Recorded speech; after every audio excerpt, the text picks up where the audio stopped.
ഹേമ കമ്മിറ്റിക്ക് മുൻപാകെ തനിക്ക് നേരിട്ട ദുരനുഭവം തുറന്നു പറഞ്ഞതിന്റെ പേരിൽ സംവിധായകനും ഫെഫ്ക ജനറൽ സെക്രട്ടറിയുമായ ബി ഉണ്ണികൃഷ്ണൻ ഭീഷണിപ്പെടുത്തിയെന്ന സാന്ദ്ര തോമസിന്റെ പരാതിയിലാണ് എറണാകുളം സെൻട്രൽ പോലീസ് കേസെടുത്തിരിക്കുന്നത്. സഹപ്രവർത്തകർക്കെതിരെ പരാതി നൽകുന്നത് മാനസികമായി ബുദ്ധിമുട്ടുണ്ടാക്കുന്ന കാര്യമാണ്. എന്നാൽ എല്ലാവരുടെയും നിലനിൽപ്പിന്റെ പ്രശ്നമാണ്.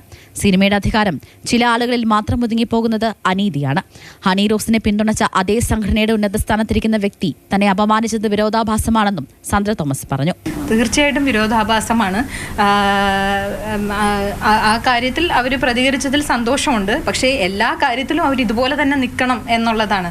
ഇപ്പം ഹണി റോസിന് ഒരു പ്രശ്നം ഉണ്ടായേക്കുന്നത് ഇൻഡസ്ട്രിയുടെ പുറത്തു നിന്നുള്ളൊരു വ്യക്തിയിൽ നിന്നായതുകൊണ്ട് ഇവരെല്ലാവരും ഒറ്റക്കെട്ടായിട്ട് നിന്ന് ഇത്രയും ഒരു ബഹളം ഉണ്ടാക്കി അദ്ദേഹത്തെ അറസ്റ്റ് ചെയ്യുന്ന ഒരു രീതിയിലേക്ക് എല്ലാത്തിലേക്കും എത്തി വലിയൊരു ന്യൂസും ബഹളവും ഒക്കെ ഉണ്ടാക്കി. വിഷയത്തിൽ താനുമായി ചർച്ച നടത്തുന്നതിന് പകരം ബി ഉണ്ണികൃഷ്ണൻ മീറ്റിംഗിൽ വെച്ച് തന്നെ അപമാനിക്കുകയും പരസ്യമായി വെല്ലുവിളിക്കുകയും ചെയ്തു. കഴിഞ്ഞ ഓഗസ്റ്റ് മുതൽ സിനിമയിൽ അവസരം നിഷേധിക്കുകയാണ്.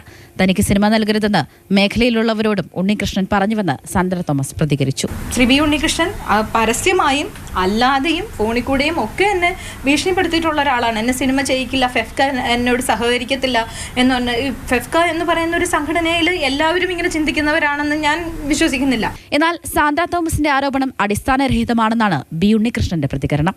തനിക്കെതിരെ പറയുന്നത് തെറ്റിദ്ധാരണ മൂലമാണെന്നും സാന്ദ്രയുടെ മാനസികാവസ്ഥയുടെ ഗൗരവം ഉൾക്കൊണ്ടാണ് പ്രതികരിക്കാതിരുന്നതെന്നും ബി ഉണ്ണികൃഷ്ണൻ പറഞ്ഞു. ഫെഫ്ക ഒരു ചർച്ചയിൽ വിളിച്ചാൽ താൻ ചർച്ചയിൽ പങ്കെടുക്കും, എന്നാൽ പരാതി പിൻവലിക്കില്ലെന്ന് സാന്ദ്ര തോമസ് കൂട്ടിച്ചേർത്തു. ചർച്ചയ്ക്ക് ഞാൻ ഓപ്പൺ ആണ്, പക്ഷേ കേസുമായി ഞാൻ മുന്നോട്ട് പോവുക തന്നെ ചെയ്യും. ആദ്യഘട്ടത്തിൽ സാന്ദ്ര തോമസ് നൽകിയ പരാതിയിൽ പോലീസ് കേസെടുക്കാൻ തയ്യാറായിരുന്നില്ല. പിന്നീട് അവർ കോടതിയെ സമീപിക്കുകയായിരുന്നു. കോടതിയുടെ നിർദ്ദേശപ്രകാരമാണ് നിലവിൽ പോലീസ് കേസെടുത്തിരിക്കുന്നത്. സ്നേഹ മൊല്ലൈനാൻ, മാതൃഭൂമി ന്യൂസ്, കൊച്ചി.